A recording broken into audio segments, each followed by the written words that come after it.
Good afternoon, everybody. It is Gentrics, food for thought, thoughts that fit were you. I told you we're going to talk about dieting for weight loss, so we're going to go ahead and cover that now. It's been a long week. I got a lot of stuff going on, homework, as you know, but school is my top priority. But we're going to continue with the topics that we started on with personal development.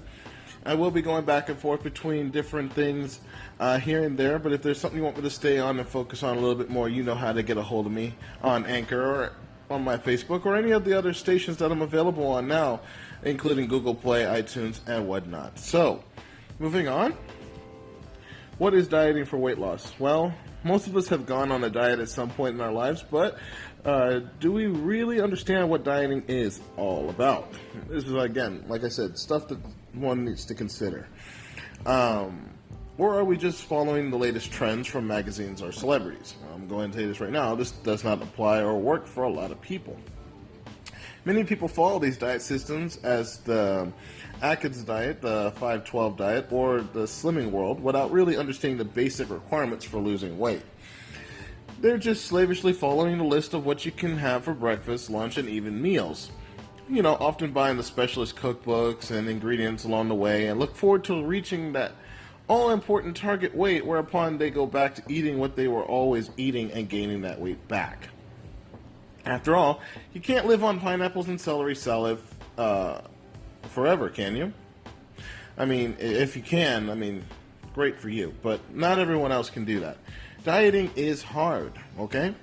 You have to make unpleasant choices like saying no to chips, cheese, a slice of cake, even though you know you want that cake. But if you understand what you're trying to do, making these choices becomes easier. It's easy to say no. We've evolved from what they say cave dwellers, which I doubt is actually true, who ate when their food was available and starved when there wasn't. The people who survived and reproduced were the ones who laid down the fat when there were, plenty of food and burnt it off. When food was scarce. And they passed this trait down to us. Problems arise now because food in the Western world is never scarce, and so we have to use our brains rather than our instincts when deciding what and when not to eat. Just keep this in mind. We're going to take a short break, and I'm going to come back and talk about calories. Yeah, I know.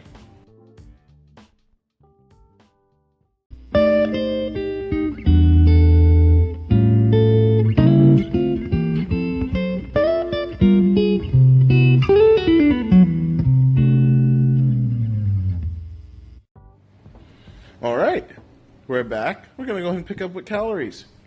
The energy we get from the food is measured in calories, or kilocalories. All food provides us with energy. So, all food has a calorie value. Have you ever went to the fast food places or any of the food stores now?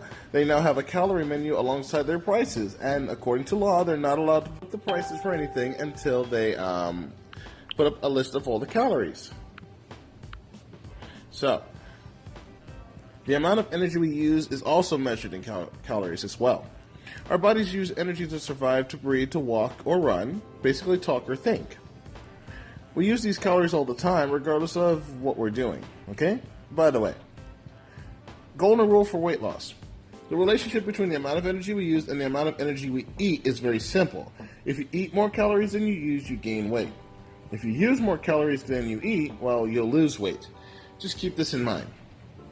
Cutting back with how many calories you eat is actually a good thing. You can still eat all the good stuff that you want, but in moderation. There are no exceptions to this rule. While a number of medical conditions and hereditary factors may make it easier for one person to gain more weight than others, the simple fact remains that an increase in weight is the result of eating too much and doing not enough. For example, if John has a, how do we put this, an underactive thyroid, let's just use that, he'll put on more weight than his friend Dave, who has a normal thyroid function, if they eat exactly the same. This is because the underactive thyroid slows down John's metabolism, and so he should actually eat less than Dave. Keep this in mind. If you don't know how high your metabolism is, find out. That way you know exactly how much you can actually eat, regardless of how much your stomach can hold. Therefore, if you're overeating and want to lose weight, you must eat fewer calories and just be more active. This isn't very big of an issue, but it can help out a lot of people.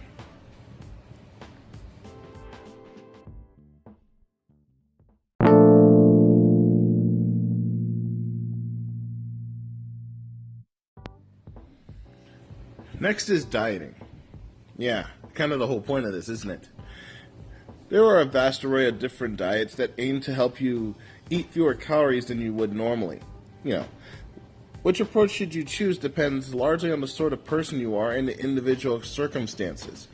You know, groups such as Weight Watchers International or Slimming World provide motivational peer support as well as a flexible food choice system. It's not a bad thing. Meal replacement shakes are becoming increasingly popular as a diet system, with companies like Herbalife promoting a process where all meals are replaced with shakes for an initial time period, then real food introduced gradually over a longer period. Then there's fasting, such as the 5-2 diet. It's another simple approach where you eat normally for 5 days of the week and then eat less on the remaining 2, thereby reducing your weekly calorie intake.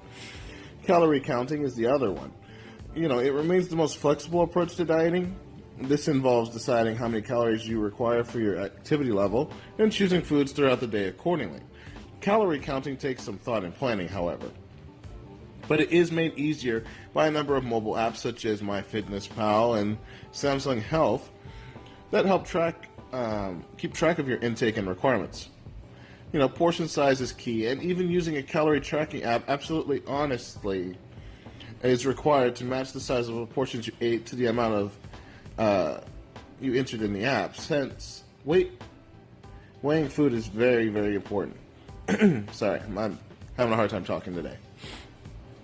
One of the main advantages of this approach is that the transition between weight loss and weight management, once you have reached your target weight, it's easy. Accurately counting your calorie intake and calorie expenditures will also mean that you will quickly learn about the amount of calories in food that you eat regularly and the amount of calories you use when you exercise. So with that, the question is, dieting? Should I really do it? To be fair, it may be useful to think about new eating habits as a lifestyle change rather than a diet. When people talk about going on a diet, they tend to aim for a target weight, and then when they reach their goal, revert back to the previous eating habits and often regain some of that weight, which in some cases isn't all bad. But if you change your eating habits permanently, then you will find it easier to manage your weight in the future. Preventing yourself from eating every single thing in the house.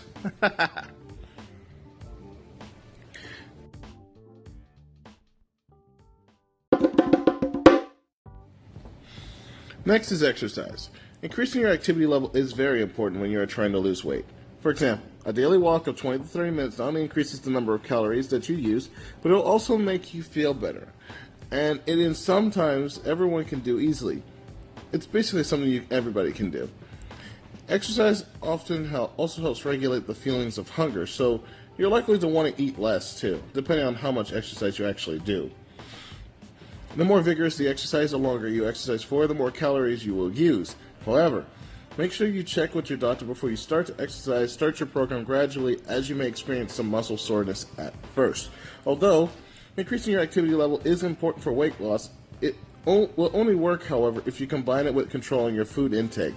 If not, you'll just end up eating more the fuel you eat.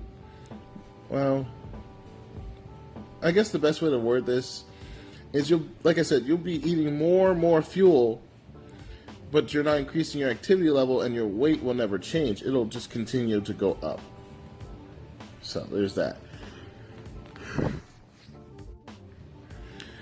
Finally, weight loss strategies. Let's go ahead and move into that. There are a number of points to bear in mind when you're trying to lose weight, and various strategies you can employ to make the process easier. First off, planning. Try not to buy high-fat and high-calorie foods. That way you only have to be strong-willed when you are in the supermarket rather than all the time. Next, drinks. You can often substitute a drink for something to eat when you feel hungry. Choose drinks with little or no sugar. Water is best, but also consider diet sodas, low-calorie splash concentrates, to try to reduce the amount of sugar in teas and coffees. And use fat-free skimmed milk or just switch to almond milk to help reduce those as well. High fiber foods. They make you feel full for a lower calorie cost, whereas high sugar foods do not fill you up.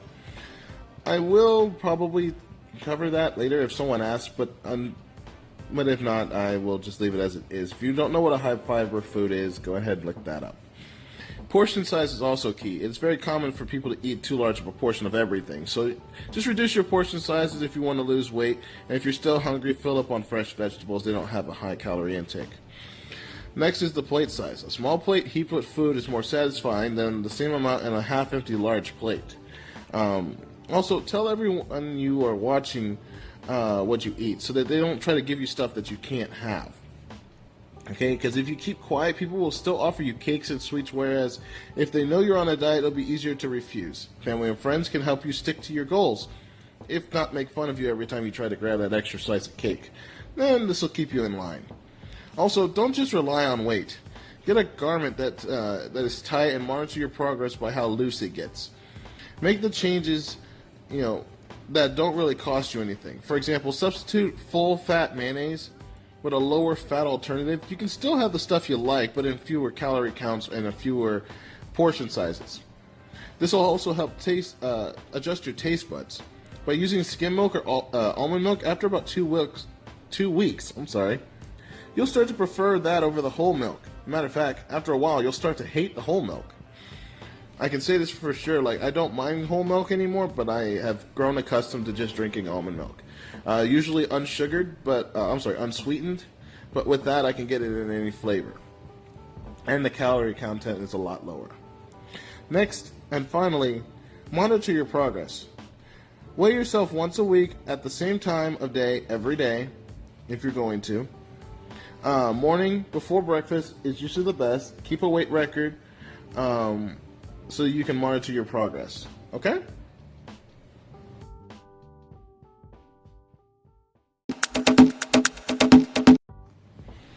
Alright, last thing I want to talk about when it comes to this topic for, reasons, is maintaining your ideal weight.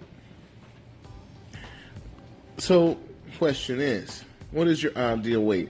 Your ideal weight will be determined by your BMI, your body mass index, okay? There are calculators out there to help figure this out and also help you keep it in mind.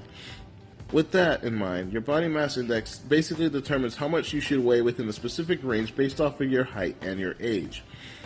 If for whatever reason you exceed this, it's best to reduce the amount of food that you're eating. However, in some people's cases, they are under the weight that they're supposed to be at, and in which case it's okay to eat a little bit more.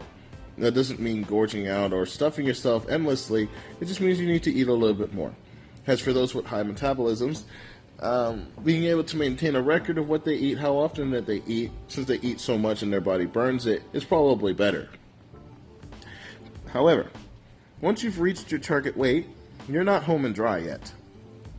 You need to work on a way to keep the weight off, and in some way, this can be a lot challenging than losing it at first. Okay? Remember that it's your old eating habits that caused you to be overweight in the first place. So, simply going back to your old way of eating will only put that weight back. You can relax the regimen slightly, but the healthy eating habits you developed over time, the course of your weight loss, need to form the basis of your eating regimen for the rest of your life, or at least for the rest of however long you wish to hold this. Okay? No one said that dieting No one said dieting was going to be easy, particularly when you first started. But it's worth it though, both for health reasons and for the sake of your life. For the fact that you'll just feel better, In time, your taste buds will adjust and you'll eventually be able to eat and make healthier choices normally without any additional effort. And with that, I say good luck. It's not very hard. You can do this. If I can do it, you can do it too. All right? Next time, I will cover a positive body image. All right? Actually, hold that thought. Actually, I think I'll go ahead and cover... Yeah, we're going to go ahead and cover your BMI. Because it's more important that you know what that is than to try to go ahead and go into this head first and not knowing where you're getting started.